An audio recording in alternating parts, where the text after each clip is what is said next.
Salmo de número 139 e o versículo de número 16. Deus é fiel.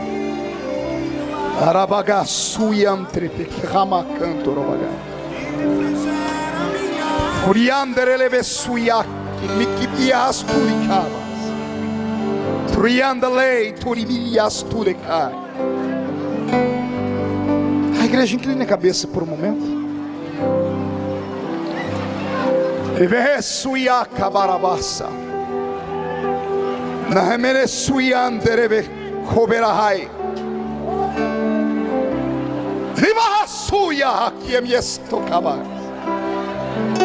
Filho meu, falo eu assim contigo.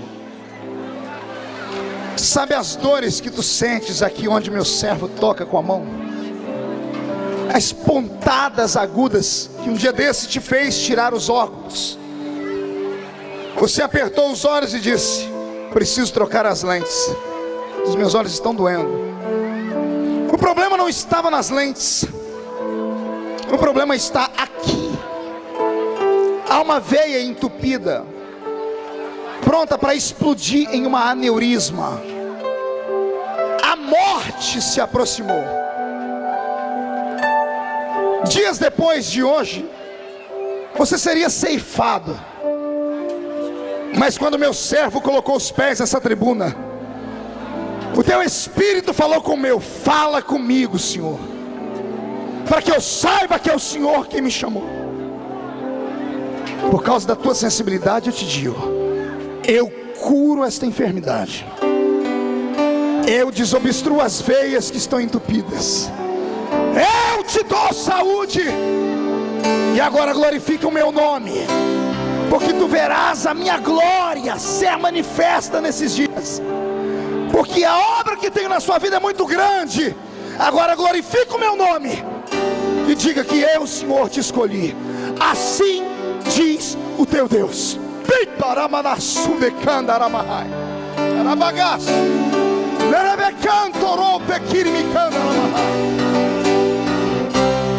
Nós te glorificamos, Senhor.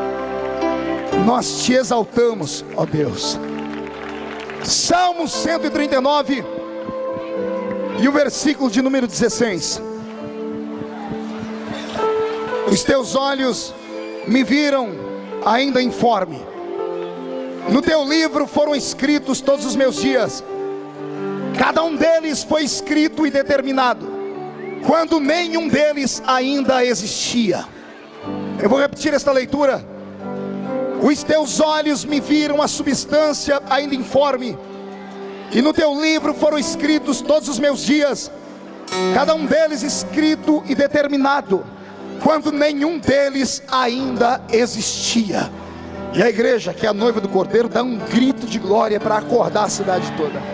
Senhoras e senhores, noiva do Cordeiro, simpatizantes da nossa fé, ao abrir a minha Bíblia aqui no livro dos Salmos, no Salmo de número 139 e no versículo de número 16, eu tenho uma das maiores revelações de Deus que desde a minha infância eu tenho descoberto.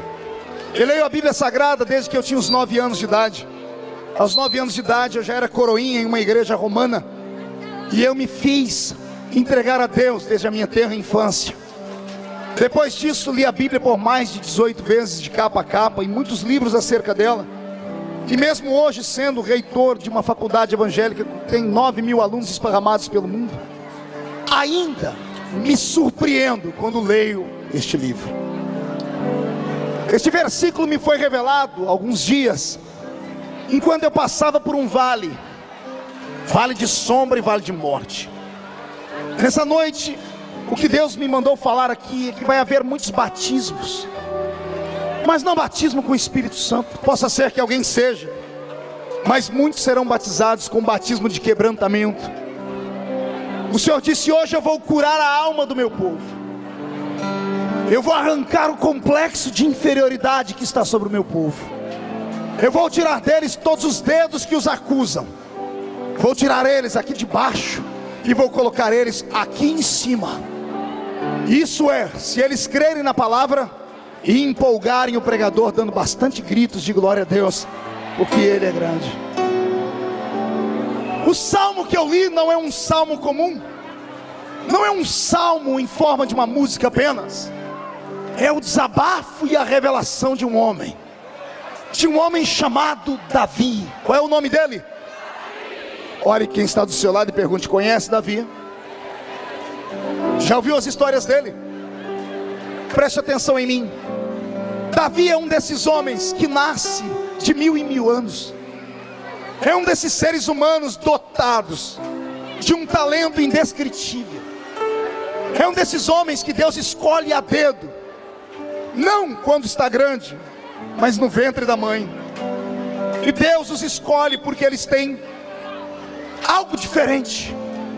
E essa diferença faz eles serem sempre diferentes de tudo e de todos os demais na terra.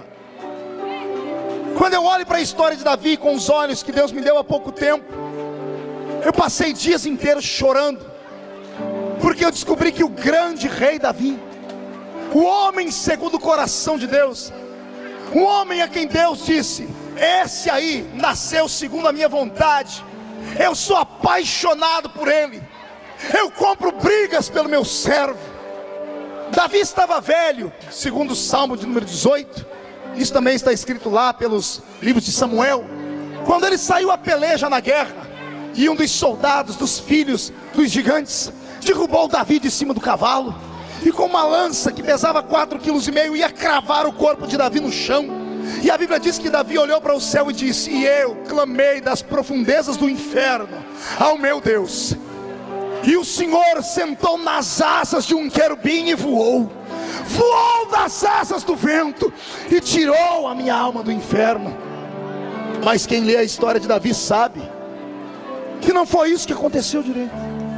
Diz a Bíblia que um dos valentes de Davi comprou a briga, matou o gigante, olhou para o rei caído no chão, pôs o rei em pé e disse: Davi, tu não sairás mais à guerra conosco, para que não se apague a lâmpada de Israel. Eu tenho duas revelações aqui. A primeira revelação que eu tenho é que Davi era um homem que dava a Deus, e somente a Deus, toda a honra e toda a glória por tudo que acontecia. Davi não aplaudia homens. Até os homens que faziam bem a ele diziam assim: você foi usado, mas eu não dou glória a você que foi usado, eu dou glória àquele que te usou. Sabe qual é a diferença entre eu, você e Davi? É que nós nos curvamos diante de homens. A gente se espelha demais em homens. A gente espera que o homem seja um super-homem, que a mulher seja uma mulher maravilha. E a gente pensa que Deus usa alguém porque essa pessoa nasceu com uma estrela na testa, e na verdade não é bem assim. Deus te escolheu na eternidade porque Ele conhecia o seu futuro. Ele sabia que o seu coração seria esse coração aí, puro como de uma criança. Pessoas que já estão aqui entre nós se sensibilizaram com a minha história, e outros que estão orando para que Deus me use. Gente que o sucesso do pastor Mark é o sucesso dele. Gente que vive para os outros. Tem gente aqui que Deus é tão apaixonado por eles, que se hoje ele sentasse nas asas de um querubim e viesse aqui, Deus os arrebataria para o céu. E é por isso que essas pessoas daqui a pouco vão começar a sentir o fogo de Deus pegar pelos seus pés e extravasar pelo seu corpo inteiro. Se a igreja concorda comigo, dá mais um grito de glória a Deus aí, por favor. Quando eu olho para Davi, eu me emociono. Pergunto por quê? Só respondo se todo mundo perguntar. Só se todo mundo perguntar, fazendo biquinho.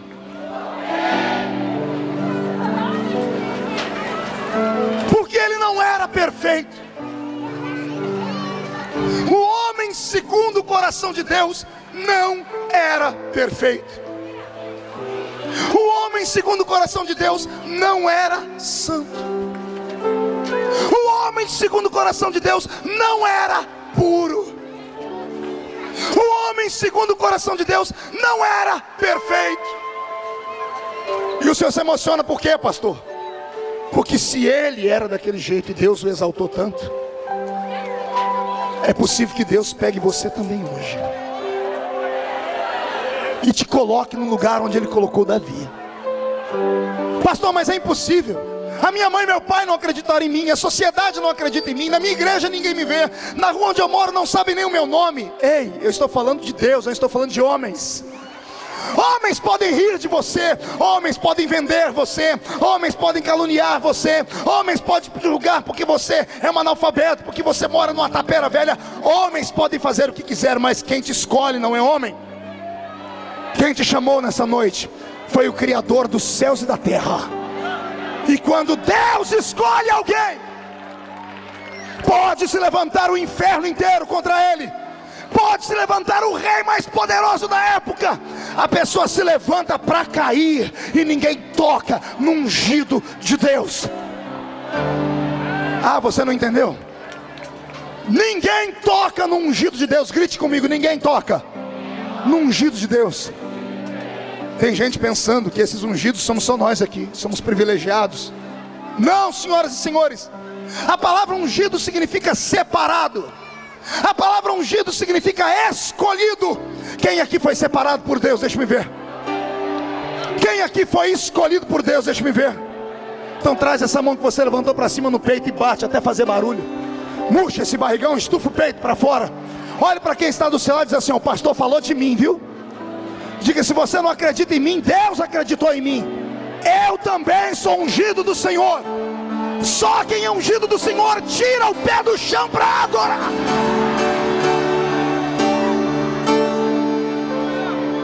Isso, pode começar a se alegrar. Vai tirando essa cara feia do rosto, parecendo que foi batizado num pote de vinagre. Eu profetizo que depois de essa noite, os seus inimigos que todos os dias te olhavam de cima para baixo, pisando em cima de você, amanhã, quando forem te procurar lá embaixo, vão encontrar um bilhete: desculpe, não estou mais aqui embaixo. Se quiser me ver, compre um par de binóculos, porque agora eu recebi um par de asas. Eu estou voando nas asas da revelação do Senhor. Me perdoe os perfeitos, me perdoe os santarrões, me perdoe os mais puros do que eu, me perdoe você que está na igreja há tanto tempo, talvez não desde a época de Noé, mas quem sabe viu o barro que sobrou na terra. Me perdoe você que olha para as pessoas e julga elas pelo tamanho do cabelo, pela roupa que ela usa. Me perdoe você que julga as pessoas porque elas são casadas ou porque se divorciaram. Eu tenho um conselho de Deus para você hoje: não toque, não fale de ninguém. Pergunte a mim por quê. Quem aqui é pai e mãe? Quem tem filhos? Você aceita alguém tocar no seu filho? Você aceita alguém falar mal do seu filho? Você aceita alguém falar que o seu filho está feio? Que a roupa dele não presta? Que o cabelo dele não presta? Se alguém tem que corrigir o seu filho, quem é que vai corrigir? Então receba o que eu vou te dizer. Eu não estou pregando para homens e mulheres comuns. Eu estou falando para filhos do Deus Todo-Poderoso. Sou porta-voz de Deus esta noite. E o seu pai mandou um recado, não para você, mas para aqueles que estão tocando em você: não toque nos meus filhos, não fale dos meus filhos, não fale da roupa dos meus filhos, não toque nos meus filhos. E caralamassure canderemehas. Eu me apaixono por Davi, porque Davi era uma criatura igualzinha a mim e a você. Não, desculpe, eu menti. Na verdade eu não menti, eu me enganei, pastor Antônio Alves. Porque Davi era pior do que muita gente aqui. Davi desejou uma mulher que não era dele, mandou matar o marido dela. Davi era muito pior do que os seus pecados. Davi era infinitamente mais rejeitado do que você. Por favor, você que carrega na sua alma complexos da família, você que carrega na sua alma palavras malditas ditas pela boca do pai, da mãe, do seu vizinho, daquele que te criou, e por causa disso você se estriba em cima dessas palavras e diz: eu nunca vou ser ninguém porque ninguém nunca me amou. Eu venho hoje em nome de Jesus para te dizer: ainda que o seu pai e sua mãe te abandonem, o meu Deus manda te falar: eu te adoto. Não deixe o passado fazer sombra sobre o seu futuro. Não se sinta incapaz porque você nasceu numa família pobre. Pobreza não é defeito. Não se sinta desestimulado porque você não teve o que o seu amiguinho da vizinha teve. Não faça isso. Não olhe para o passado com remorsos. Transforme o seu passado em força. Olhe para o seu passado, veja o rosto daqueles que riram, daqueles que te humilharam, daqueles que te violentaram, e arrume força para dizer: eu vou provar toda essa turma aí que eu serei alguém. Eu vou provar a eles que quando Deus quer, Deus não precisa de dinheiro, Deus não precisa de estudo, Deus não precisa de beleza. Quando Deus quer, Ele pega na mão do homem e coloca o homem no topo. O que eu vou dizer agora é só para aquele que crê. Tem algumas pessoas que estão aqui no nosso meio, que você está até desprezando elas agora. Se eu fosse você, eu dava um jeito agora de pegar na mão dela e falar assim: ó, me dá seu autógrafo agora. Diga assim: ó, lembra do meu nome? Pergunte por quê. Porque daqui a uns dias Deus vai exaltar essa pessoa. Quando Deus colocar ela lá em cima, você vai se lembrar do que eu disse hoje. Vai ter gente aqui que vai ser ainda a esperança da sua família. Vai ter homens e mulheres aqui que vão dividir púlpitos comigo pelo Brasil e o mundo ainda. Tem pessoas aqui, pastor, que serão pastores de igrejas no campo do Amazonas, fora do Amazonas, fora do país. Tem países te esperando, garoto. Tem igrejas te esperando, menina. Pastor, mas olha onde eu nasci. Deixa eu lhe dar uma revelação de Deus. Deus não tem pacto e compromisso com o bairro onde você nasceu. Deus não tem pacto e nem compromisso com as pessoas que te amaldiçoaram. Deus não tem pacto com a sua família. Deus não tem pacto com a cor da sua pele. Deus tem pacto com a sua alma. Ele te escolheu no ventre da sua mãe. E quando chegar o dia, se prepare, Ele vai te exaltar. As mensagens que eu prego são diferentes. Provocam choro. Já tem muita gente chorando. Por quê, pastor? Porque eu não prego aquilo que eu aprendi em escola de teologia. Eu prego aquilo que eu vivo. Você está olhando para um sobrevivente, amigo. Esse moço que hoje é bonito e é um referencial, quando nasceu com 8 buracos na cabeça, feitos pela agulha de tricô da minha mãe. Porque a minha mãe se envolveu com um homem casado e eu era o fruto proibido. O meu pai, quando me viu na barriga da minha mãe, disse: isso aí é uma desgraça, tem que morrer. E a minha mãe, fraca, porque não tinha como cuidar, tinha uma clínica de aborto clandestina. Ela sabia matar bebês. Ela tentou matar a mim 3 vezes. As 3 vezes ela foi para o hospital sangrando. Na última vez o médico disse: não toque nesse menino mais, porque ele está grande, já está encaixado. Se ele morrer, morre você junto. Em casa ela teve um surto de raiva, esmurrou a barriga, minhas tias seguraram ela. Minha mãe dizia: por que eu não consigo matar isso? Minhas tias não eram crentes, mas não precisa ser crente para ver um milagre acontecer. Minhas tias diziam: se esse aí não morre, é porque tem alguém lá em cima que não quer que ele morra. Recebe essa palavra. Você não é fruto do sonho da sua mãe e do seu pai. Talvez o seu pai e sua mãe não projetou o seu nascimento como famílias ricas e importantes fazem. Você é o filho proibido. Você é o filho ou a filha que não tinha que ter nascido. Por isso você sofre rejeições, porque dentro do ventre da sua mãe você ouviu pessoas falarem mal.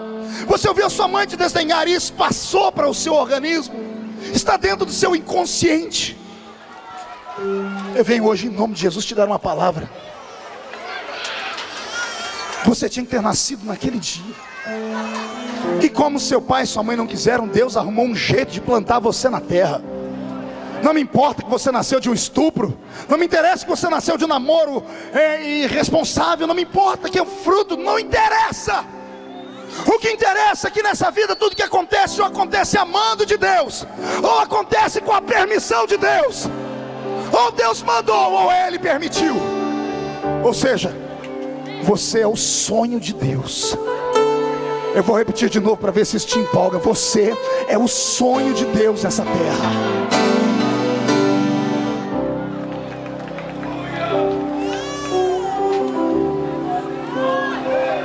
Quando eu olho Davi, eu choro. Não pelo nascimento, mas eu choro pelo dia mais importante da vida dele. O dia em que ele foi ungido rei de Israel. Pastor, mas isso é motivo de alegria? Seria, se todos tivessem percebido que ele era o rei. Mas a família não percebeu. Você nunca se perguntou o que Davi estava fazendo atrás das ovelhas, o dia em que o profeta entrou na casa dele para ungir o rei? Por que todos os irmãos de Davi estavam em casa e só ele não? Pergunte para o seu irmão, por quê? Vai, fala com o seu irmão, vamos dialogar, diga, por quê? Porque os irmãos de Davi não estavam em casa e Davi não estava, pastor. Por quê? Simples. O profeta, quando foi até a casa de Jessé o belemita, mandou na frente um porta-voz. O porta-voz entrou na casa de Jessé e disse: olha, Deus vai escolher da sua família um filho, e esse filho será rei. Quando o pai foi se alegrar, ele parou para olhar os filhos, e ele encontrou um filho estranho. Eu disse um filho, vai doer muito o que eu vou falar aqui, mas é preciso. Davi era estranho. A Bíblia não fala da composição física dele à toa. A Bíblia diz que ele era pequeno em estatura, ruivo, cabelos encaracolados. A Bíblia diz que ele era um menino de gentil aspecto. Os seus olhos eram brilhantes. Parece que a Bíblia está exaltando ele, não é? Mas não é. Naquela época todo mundo visualizava o rei grande. Qual era a altura de Saul? Acima dos ombros de todos os judeus ele era o maior. Todo pai sonhava que o seu filho fosse o futuro rei. Quando Davi nasceu e foi crescendo, o pai notou coisas estranhas nele. Primeiro, o pai via que o menino não crescia, e por ser pequeno foi rejeitado. Segundo, o pai via que o menino era diferente dos outros irmãos. Quem nasce no Oriente não é ruivo nem loiro. Quem nasce no Oriente tem a sua pele queimada e o seu cabelo é grosso por causa do sol. Até aquela época não havia nenhum judeu louro do olho claro. Os judeus ficaram louros do olho claro quando se misturaram com outras nações. Davi era ruivo, já era diferente. Onde ele passava todo mundo via um menino com cabelo de fogo. Ele era branco, Davi era albino, enquanto todo mundo tinha pele queimada pelo sol. Os irmãos eram grandes e Davi era pequeno. Isso gerou um desconforto em casa. O pai chegou a duvidar da mãe se Davi era de fato filho dele. A história de Davi é igual a sua. Eu estou pregando para um monte de gente machucada. Tem gente que não dá glória a Deus na igreja, não é porque não quer, é porque não consegue existir carregando o fardo da existência. Viver não é para qualquer um. Viver é uma aventura. Nem sempre vence o mais forte, mas sempre vence o mais corajoso. O que Deus me manda te dizer hoje é isso: você pode não ter força, mas se você tiver coragem. Vou repetir: você pode não ter força, mas se você tiver coragem, se você parar de ficar se sentindo menor do que todo mundo, daqui uns dias Deus vai fazer uma obra tão grande na sua vida, mas tão grande na sua vida, que o céu inteiro vai te aplaudir quando a coroa for colocada na sua cabeça. Quem recebe essa palavra profética? Quem recebe ela? Pega ela, põe no peito e dá mais um grito de glória aqui no meio dessa multidão.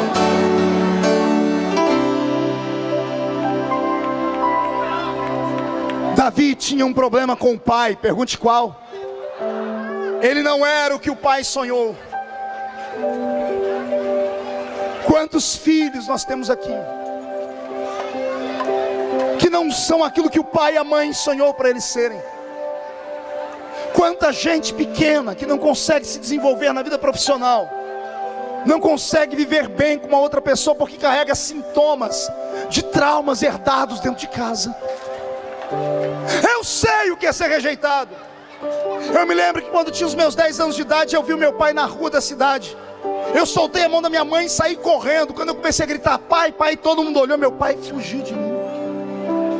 Depois eu apanhei, porque eu saí na rua procurando meu pai. Eu não tinha culpa do erro do meu pai e da minha mãe. Eles erraram, mas toda vez que vinha uma consequência, vinha em cima de mim. Sabe qual foi o resultado? Com 13 anos eu já cheirava cocaína. Com 13 anos eu destruí a minha vida com drogas. Porque eu cresci igual você. pensando que o mundo inteiro me odiava e acreditando que meu pai e minha mãe não me queriam, então eu queria matar a minha vida. Isso acabou o dia que eu coloquei o pé numa igreja de gente barulhenta. Quando eu entrei numa Assembleia de Deus, meu corpo foi se arrepiando e eu ouvi o homem lá de cima dizer: porque Deus amou o mundo de tal maneira. Eu chorei sem saber por que chorava. Quando eu entreguei a minha vida para Cristo, os meus traumas foram arrancados. Pastor, mas eu entreguei a minha vida e os meus não foram ainda. Você não entregou a vida a Cristo? Ainda não.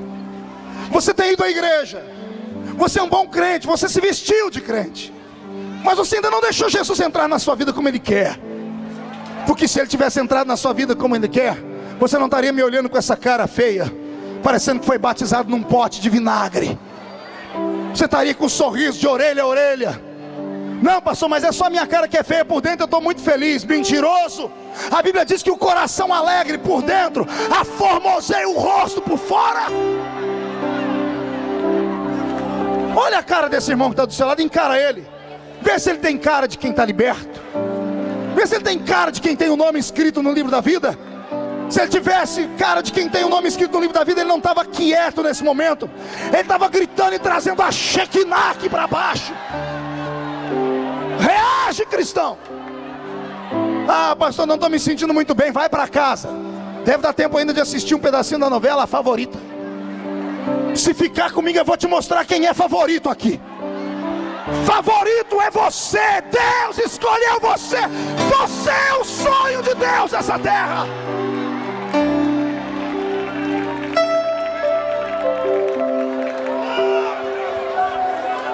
Davi não era o que o pai queria. Pergunte por quê. Nós vamos entrar numa área perigosa. Preste atenção. O pai de Davi, pastor Antônio, queria um guerreiro. Todo pai queria que o menino soubesse mexer com espada. Todo pai queria o menino ser caçador. E os irmãos de Davi se davam bem nessa área.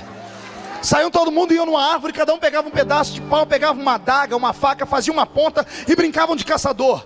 Davi ia na mesma árvore, procurava um galho mais molinho. E os irmãos rindo: isso aí, Davi, não dá para você fazer lança, esse galho é muito mole. E ó Davi dizendo: quem disse que eu quero fazer lança? Ó Davi sentado num canto, os irmãos brincando de matar, e Davi entortando um pedaço de madeira, pegando a lã das suas ovelhas e amarrando numa ponta na outra, esticando, porque a Bíblia diz que ele criava instrumentos de música.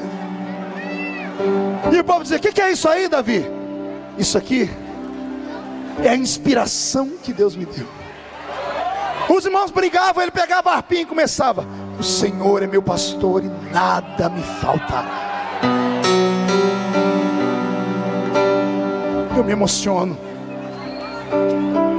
Me emociono porque nós temos filhos e filhas aqui que são incompreendidos pelo pai e pela mãe, porque tem uma natureza diferente. Nem todo mundo é igual a todo mundo, mas todo mundo tem um talento. E às vezes, pelos nãos que você ouviu, pelas pedradas que te deram, pelas pancadas que a vida te deu, você se introverteu e você cresceu igual a um repolho. Já viu como cresce um repolho? Cresce fechando as possibilidades. Fechou-se a janela do entendimento. E você olha para o outro ser humano se sentindo um lixo, pensando que o outro é maior do que você. Eu venho hoje em nome do seu Deus dizer a você que Deus te fez um ser humano grande, te fez uma pessoa importante. Ele te deu um talento, e se você não consegue cuidar desse talento agora e desenterrar ele, fazer ele prosperar, você vai morrer como morrem alguns, sem história. Tem 3 tipos de homens e mulheres que nascem nesse mundo. Um nasce para contar a história, o outro nasce para ouvir a história, mas tem uns que nascem para ser a história. Quem nasceu para ser história aqui? Deixa eu ver. E você está me olhando com esse olho seco, parecendo um olho de sapo que morre no dia de enchente. Por quê? Se você nasceu para fazer a diferença, dá um jeito de gritar nessa noite. Reage.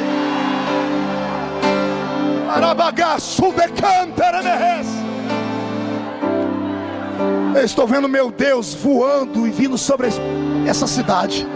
Daqui a pouco Ele vai colocar os pés no centro dessa arena, e a face dele ficará entre os serafins, que vão cantar: Santo, Santo, Santo é o Senhor dos exércitos. E essa cidade do Amazonas vai ficar cheia da sua glória.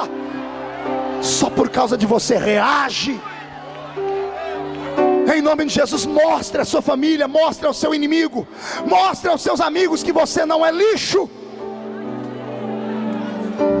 Quanto mais você ouvir um não, mais forte você tem que ficar. Um dia, pastor Antônio, eu parei para observar uma locomotiva. Lembra daquelas locomotivas movidas a lenha?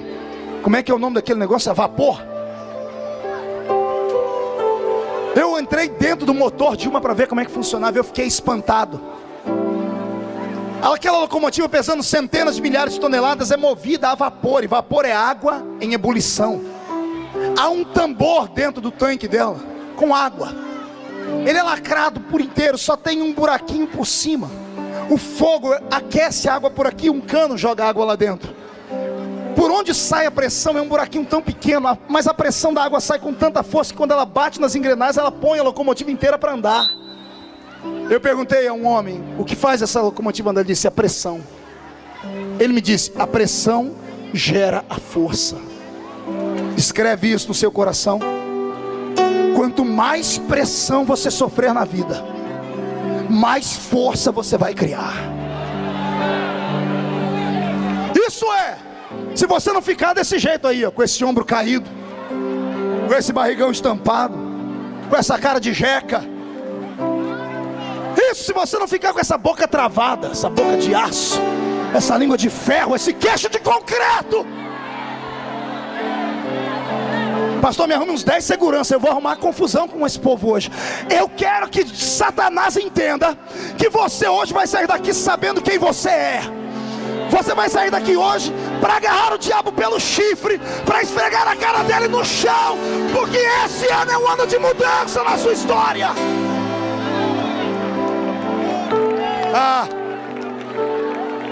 Mão direita para cima de novo. Agarre o ombro do irmão de novo. Ó, tem gente que nem para me obedecer presta, raça ruim. Põe a mão no ombro do seu irmão. Eu estou mandando, agora eu não estou pedindo. Agarre o ombro dele ou dela, chacoalhe ele até ele ficar irritado. Irrita ele, tira ele do lugar. Diga: Deus te trouxe aqui para sacudir a sua vida. Diga: melhora de vida. E dá um grito de glória.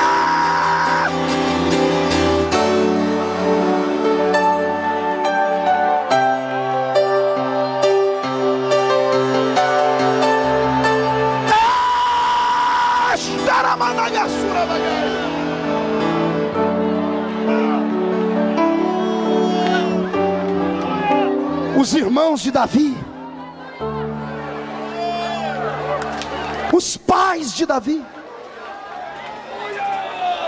debochavam do menino, porque a pele dele era diferente. Ei, Jesus, vou mexer em ferida agora. Eu tenho irmãos aqui que são descendentes de africanos, de japoneses e de índios. A cor da sua pele já fechou muitas portas para você. Isso fez você se fechar. Hoje, meu Deus, vem aqui só para te dizer: eu não me importo com o que você é por fora, eu me importo com aquilo que você é por dentro. Porque por dentro somos todos da mesma cor. Somos lavados pelo sangue de Jesus Cristo de Nazaré. Davi sofreu preconceito porque era pequeno. Eu que o digo. Eu ouvi cada coisa por ser pequenino. De tanto eu falar, Jesus me esticou. Tem uma foto minha da minha esposa no meu site na internet. Quem olha faz: não é ela. A minha esposa, ela era maior do que eu, da cabeça, do ombro para cima. Quando eu era garoto na mocidade, comecei a namorar com ela, eu não deixava ela usar salto alto. E dependendo o lado da rua, eu trocava de lugar. Complexo. Até o dia que eu fui falar com Deus, Deus disse: rapaz, você tinha que dar glória ao meu nome. Porque, Senhor, Porque aqui no céu os anjos são apaixonados pelos baixinhos. Isso porque, Senhor? O Senhor disse que quando eles vão derramar unção, os baixinhos enchem mais rápido. Pode ver que todo baixinho é fogo puro. Dá uma olhadinha nesse aqui. Eita Deus! Ô pastor, e eu que sou altinho? Fica tranquilo, nem que Jesus tiver que dar 2 viagens nos anjos, você vai sair daqui hoje suando azeite. Vai sair transpirando azeite. Todo baixinho é invocado. O baixinho mais invocado da Bíblia para mim era Paulo. Paulo tinha 1,5 m, calvo por natureza, uma cabeça desse tamanho. Há quem diga que ele tinha problema nos olhos e era manco de uma perna. Ó que benção. Ficou manco porque caiu do cavalo. Quando ele escreveu a carta à igreja de Colossos, ele disse: eu sei que vocês me amam tanto, que se preciso fossem, me dariam seus olhos. Quando Paulo andava pelas ruas, as mulheres faziam assim, ó, sinal da cruz. Quando Paulo entrou na cidade de Éfeso, que era a cidade dos gregos, cidade dos... E todo grego é bonitão, uma mistura de Arnold Schwarzenegger com Leonardo DiCaprio. E Paulo, aquela figura parecendo Danny DeVito. Quando Paulo botou o pé na cidade de Éfeso, com 1 milhão de homens bonitos e mulheres bonitas, Deus parou de olhar para aqueles homens bonitos e olhou e disse assim: Paulo é o mais lindo entre todos. Foi o baixinho de 1,5 m que acabou com o templo da deusa Diana, a Diana dos Efésios, uma das 7 maravilhas do mundo antigo, que desapareceu da noite para o dia. Foi o baixinho Paulo que com uma pregação fez 200.000 homens se curvarem diante de Cristo na inauguração da igreja de Éfeso. Foi o baixinho Paulo que encarou o alto Pedro. Pedro, o homem a quem Jesus deu a chave da igreja. Paulo olhou para o nariz de Pedro, porque Paulo ficou muito famoso. Pedro mandou chamar ele. Pedro olhou para Paulo assim, ó: quem foi que te constituiu como apóstolo? Porque a notícia esparramou que Paulo era apóstolo. Pedro ficou com ciúmes. Paulo olhou nos olhos de Pedro e disse assim: com todo respeito, Cefas, porque o nome de Pedro era Cefas. Com todo respeito, Cefas, eu conheço um homem que, se no corpo não sei, se fora do corpo também não sei, foi até o 3º céu e viu coisas inefáveis que não é lícito aos homens contar. Pedro dizendo: quem é esse? Sou eu. Quando vocês me mandaram embora daqui, que eu era um novo convertido, me mandaram lá para Tarsis, ficar dentro da minha casa fazendo tendas, e me esqueceram por 14 anos. Foi Jesus quem me abraçou. Quando vocês deviam me discipular e não me discipularam, foi o Espírito Santo quem me discipulou. Eu fui constituído apóstolo não por homens, fui constituído por aquele que fez os céus e a terra. Levante a mão aquele que crê. Eu profetizo que se os homens não te ungirem aqui na horizontal da vida, se prepare, Deus te ungirá na vertical. Vai cair uma cachoeira de azeite nesse lugar. Pegue a palavra, põe no coração e dá um grito para acordar a cidade inteira. Vai lá.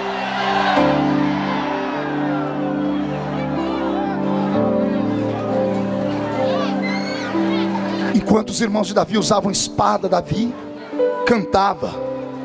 Vamos falar isso? Os irmãos de Davi usavam, e Davi, olha para o seu irmão e diga: não se escandalize.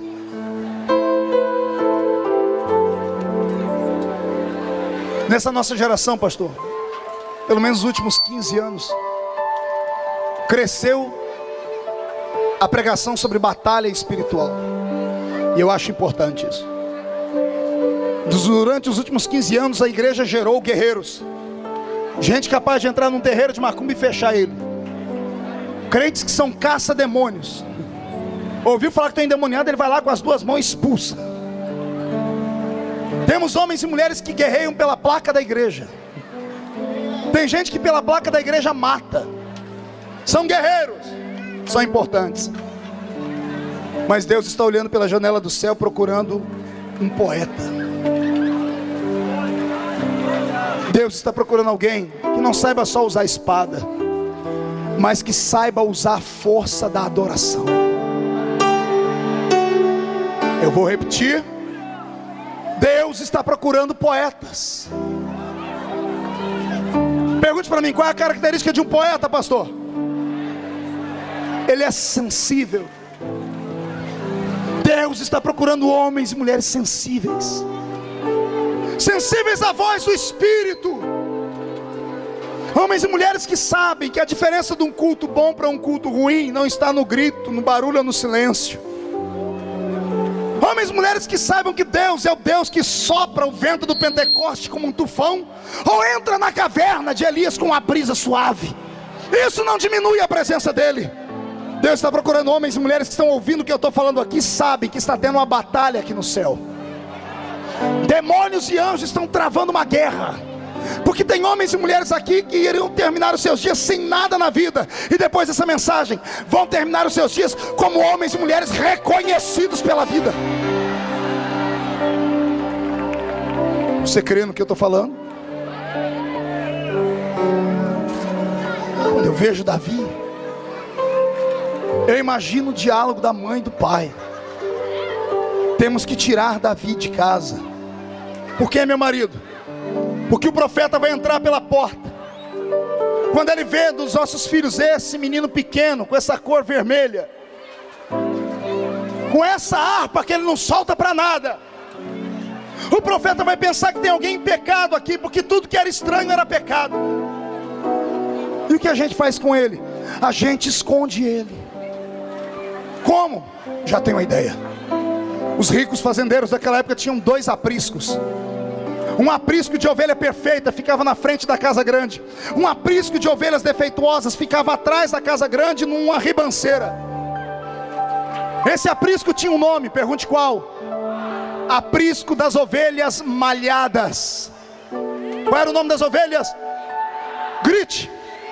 Mais uma vez. Davi foi enviado para ir até as ovelhas malhadas, que eram ovelhas defeituosas. O pai queria esconder Davi do olhar do profeta, porque tinha vergonha dele. Se coloque no lugar de Davi. Vem comigo dentro da casa dele. A mãe pegando e colocando no seu ombro um embornal com uma marmita. O pai te dando um cajado dizendo: filho, vai cuidar daquelas ovelhas com defeito para mim. E quando você passa pela sala grande, os seus irmãos estão bonitos, tomaram banho, estão perfumados. Você atravessa a segunda sala e vê uma mesa com um banquete, porque o profeta era recebido com banquete. E você olha a sua marmita. Você só não briga com o pai e com a mãe porque você respeita, mas você sabe que eles te tratam diferente. É Davi agarrando a marmita, indo por trás da casa e descendo a ribanceira. O coração está doendo, a alma está machucada. O menino está com medo, porque quando você não tem o abrigo do pai, da mãe, da família, você se sente um ninguém. Ele vai atrás das ovelhas malhadas e senta debaixo de uma árvore, um zimbro. Pega a harpinha, começa a chorar e começa a dizer: eu tenho que me sentar debaixo da sombra do Altíssimo. Não me deixa temer os espíritos da noite, nem seta que voe de dia, nem peste que assole ao meio-dia. Se levantarem contra mim os inimigos, porque eu não tenho pai nem mãe para me defender, Deus derruba 1000 de um lado, 10.000 do outro. Não me deixe ser atingido.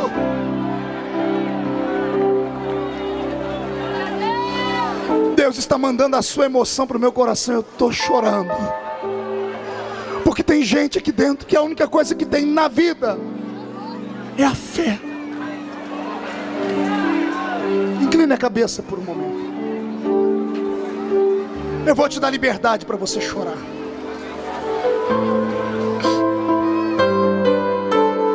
Isso.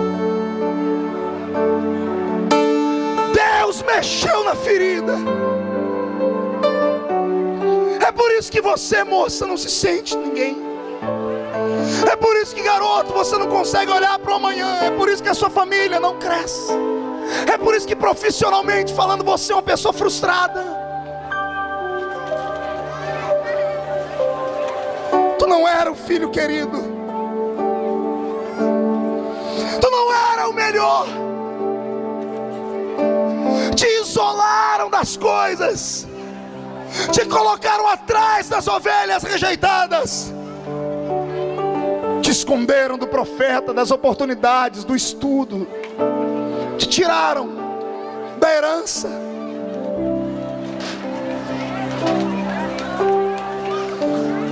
Eu me lembro, quando eu tinha 7 anos de idade, meu pai entrou dentro da minha casa e me deu uma caixa de engraxar sapato. E um dia andando pelas ruas, eu engraxava o sapato dos outros. Alguém me dizia: aquele ali é seu irmão. Aí meu irmão passava num carro, porque era irmão por parte de pai. Nas minhas férias de escola, eu ia apanhar laranja, algodão e café na lavoura. E eu sabia que os meus irmãos iam passear. Eu sei a dor que você sente. Eu vim hoje em nome de Jesus falar com você assim, ó, não pare, não desista. Toda injustiça será julgada. Mais cedo ou mais tarde o seu Deus vai ficar de pé no trono. Mais cedo ou mais tarde você vai ouvir Deus dizendo assim na eternidade, ó: basta! Mais cedo ou mais tarde Deus vai te ver no último lugar da fila e vai dizer: não dá tempo dele galgar os degraus, eu vou virar a fila do avesso. Mais cedo ou mais tarde você vai dormir um João Ninguém, vai acordar como deputado. Você vai dormir como o último membro da igreja, vai acordar com uma unção de evangelista. Mais cedo ou mais tarde os ricos da cidade vão ter que se curvar diante de você, porque esse mundo é uma grande roda gigante. Quem travou aqui embaixo não desespera, a roda vai girar, vai girar, vai girar. Você crê nisso? Alguns meses atrás eu tive um ataque de emoção no meu escritório. Eu estava dentro da minha sala e a recepcionista ligou e disse: pastor Marco, tem um homem aqui querendo falar com o senhor. Quando ela disse o nome do homem, eu tremi. Eu disse: eu não posso receber ele. Fale para o Cláudio receber. O Cláudio é o diretor dos assuntos do ministério. Eu desliguei o telefone tremendo e chorei. Daqui a pouco entrou o Cláudio e disse: pastor, por que o senhor não recebeu o homem? Ele é uma autoridade, ele é presidente da associação comercial da cidade. Disse: Cláudio, é uma coisa pessoal. O que ele queria? Ele veio aqui pedir primeiro o seu apoio, porque ele quer que o senhor dê uma palestra para todos os empresários da cidade. O senhor tem dom de administração. E ele veio lhe oferecer as empresas dele que estão falidas. Eu não conseguia falar, minha boca tremeu. Eu disse: Cláudio, me dá licença, por favor. Ele saiu, me joguei no chão, chorei. E Deus veio em mim e disse: está chorando por quê? Eu disse: o senhor sabe por que eu estou chorando? Deus disse: exatamente, eu trouxe ele aqui só para você ver que o mundo vira. Eu tinha 6 para 7 anos de idade. Todo domingo, e a gente fazia compra de domingo, minha mãe entrava dentro de uma quitanda, dentro de uma mercearia, e uma vez por semana ela comprava um Danone e uma tubaína, um Guaraná.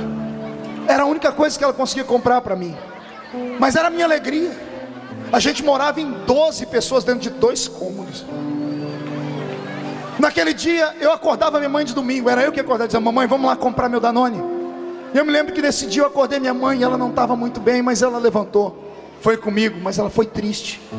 Quando chegamos à quitanda, ela não foi direto no lugar para pegar o meu Danone, ela foi na mesa do gerente. E eu não entendi, eu era menino.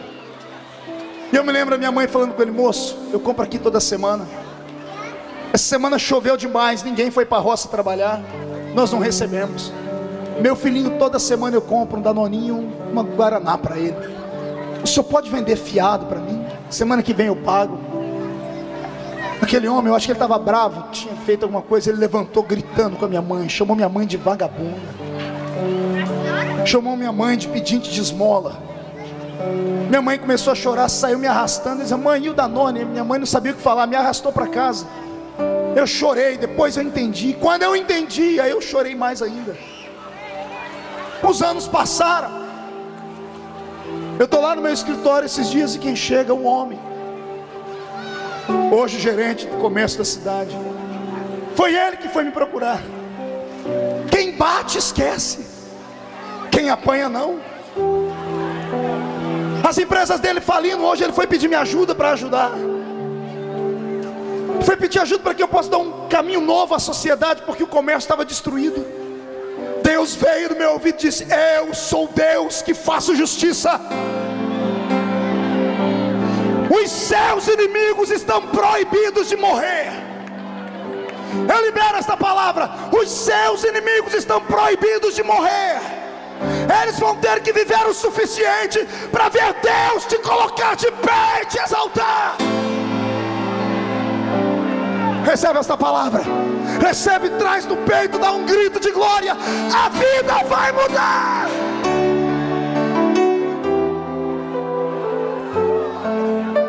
Mão direita para o céu. Faz um carinho nas costas do seu irmão, na sua irmã. Diga para ele: vai passar, calma. Calma, vai passar. Manás, Urianda, Ramachulegaya.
Podem te esconder dos homens,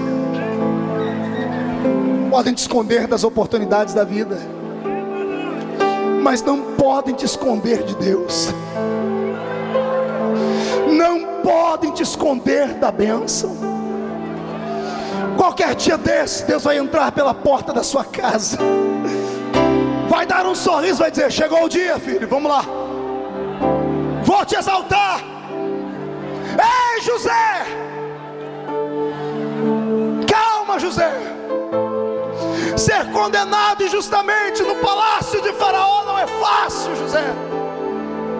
Calma. Qualquer dia desse será a última noite dentro da prisão. Qualquer dia desse o rei vai te chamar para conversar, e ele vai mudar a sua história. Você vai deixar de ser um bandido para se tornar o grande governador do Egito. Eu profetizo que o meu Deus está mudando vidas aqui.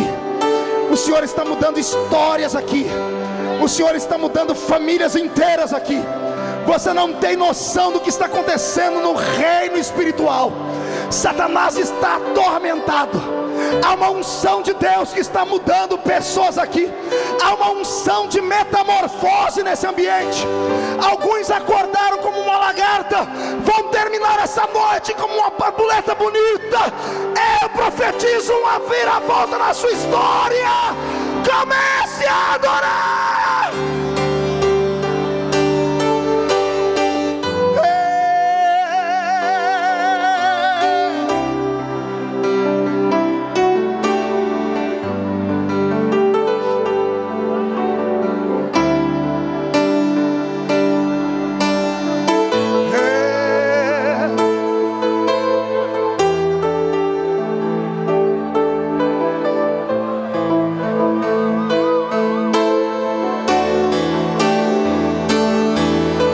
Mudar a sua vida, garoto.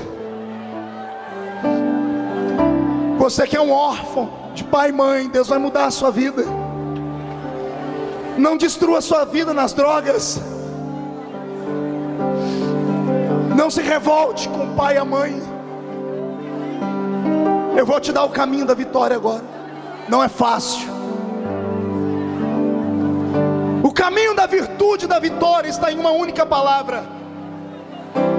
Reverência para ouvi-la. Perdão. Perdoa.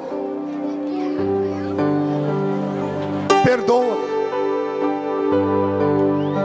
Pastor, mas eu aprendi na igreja que perdão é esquecimento. E o duro é que é. Só que homem não esquece. Eu sei. Por isso que perdão não tem nada a ver com sentimento. Perdão tem a ver com escolha. Diga para si mesmo: eu vou escolher perdoar, ainda que o meu coração doa. A última vez que eu ouvi a voz do meu pai, ele estava sentado no hospital, com a barriga aberta e um câncer comendo ele. Ele mandou me chamar, olhou nos meus olhos e disse: eu não posso mais pagar o aluguel da sua mãe, você cuida dela? Eu disse: pode ficar tranquilo que eu cuido da mamãe. Mais alguma coisa? Ele: não, é só isso. Nossa conversa era assim. Eu disse: tudo bem, boa sorte para o senhor. E fui saindo. Quando eu fui atravessar a porta do hospital, ele sentado, eu ouvi uma voz. Aquilo me tremeu. Ele nunca tinha dito aquilo. Ele disse: filho. Ele nunca tinha me chamado de filho. Filho. Eu parei. O senhor disse para mim: você é crente, perdoa. Eu falei: Deus, mas ele mandou a minha mãe me matar. O senhor disse: perdoa. Não era ele, era o diabo nele, perdoa. Eu virei para trás, fui até ele, comecei a chorar. Ele me abraçou e disse aqui no meu ouvido: de todos os filhos que eu tive, só você me deu orgulho. Só você virou um homem de verdade. Ele me disse: eu sinto muito por não ter te abraçado mais, por não ter te dado mais carinho.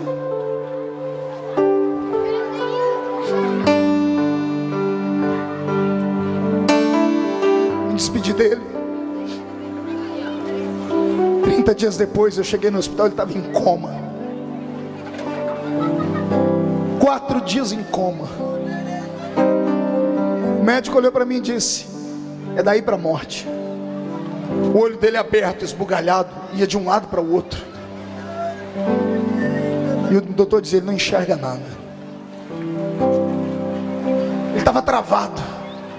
O doutor disse: ele não enxerga, mas ele escuta tudo. Se quiser conversar com ele, pode conversar.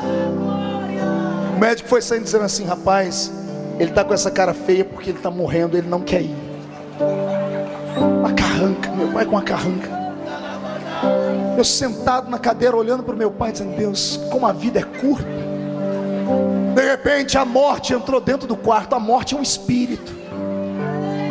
Eu estava sensível e percebi ela. Quando ela entrou no quarto, o Senhor disse: a morte vai arrastar o seu pai para o inferno. E eu disse: não. E o Senhor disse: só você pode salvá-lo. Eu disse: por quê? O Senhor disse: a fé vem pelo ouvir. Pregue para ele. E o Senhor me disse: filho, olha como é a vida. Quando tu eras um bebê, ele mandou te matar. Agora que ele está morrendo, só você pode dar vida a ele. Eu preguei para o meu velho pai 40 minutos. Eu pulei em cima dele, botei a mão no peito, eu repreendi a morte. Eu falei do amor de Cristo no ouvido dele. Eu perdoei ele, disse: papai, perdoa. Papai, muda de vida, aceita Jesus como Salvador. Fui falando. Só que a pessoa em coma não reage. E eu fui agonizando, disse: Deus, como é que eu faço? Meu pai não reage. Daqui a pouco uma lágrima escorreu no canto do olho dele. O Senhor disse: já é meu. Já é meu. Qualquer dia desse eu vou atravessar aquele portão do céu e vou encontrar ele. Lá no céu vou matar a saudade. Eu estou pregando para você, para te dizer: Que se você tiver a hombridade, o caráter, a coragem de dizer: eu vou perdoar, pastor, Deus vai te exaltar, Deus vai te exaltar. Ramassuri de Candarai. Todo homem, toda mulher que tem uma chamada de Deus não chegará ao topo se não carregar cicatrizes nas suas costas. Todo ser humano que Deus tem uma vocação grande na vida deles será humilhado, será rejeitado, será pisado, será machucado, será violentado, mas ninguém pode te matar. Escute, podem te violentar, mas não podem te matar. Podem te destruir por dentro, mas você não desce à sepultura antes que Deus cumpra na sua vida a chamada que Ele tem para a sua história. Quem aqui nesse lugar tem uma vocação divina? Deixa eu ver. Então levante as duas mãos para cima, arma um muque, dá um soco na cara do diabo e grita.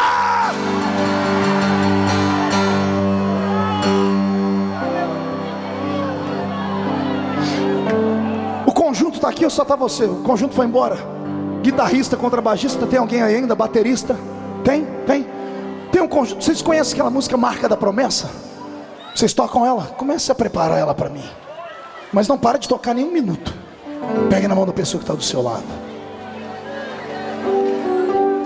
Eu não estou vendo mais homens e mulheres à minha frente. Eu estou vendo brasas de fogo.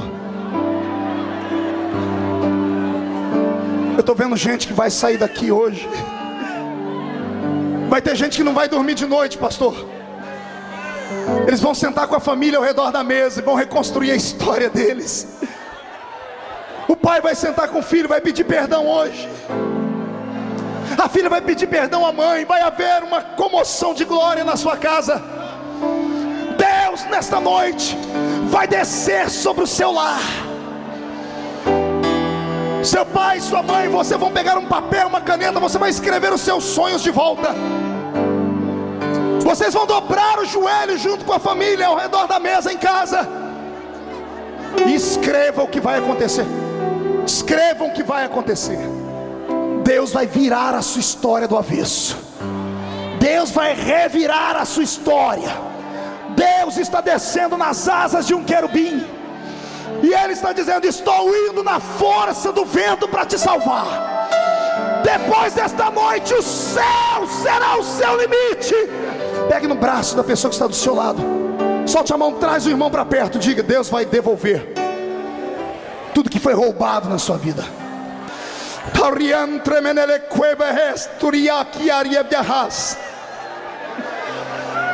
Pai, é hora de libertação. É hora de reconstrução de caráter. Onde houver um homem e uma mulher atingido pelo fracasso, onde houver alguém sofrendo porque a família está sendo dissolvida, onde houver alguém que não consegue se ajustar profissionalmente, onde houver um menino que sente pena de si mesmo, onde houver uma garota que não suporta a dor de existir, estende as suas asas sobre elas. Abraça debaixo das suas asas. Salta a muralha por eles. Faz a vida ter um sentido. Eu profetizo, Pai, que todos estes que estavam caídos estão sendo levantados nessa noite. Um exército se levanta aqui, meu Deus. Homens e mulheres que vão voltar para casa marchando nesta noite. Vão pisar sobre demônios, sobre cobras, sobre serpentes e escorpiões. Todo lugar que a mão deles tocar, abençoado será. Eu profetizo um tempo de milagre. Solte a mão do seu irmão. Levante ela bem alta e chacoalhe as suas mãos assim. Se alguém puder fazer uma tomada ou tirar uma foto disso aqui, faça, tira uma foto disso aqui. Glória a Deus. Chacoalhe, chacoalhe.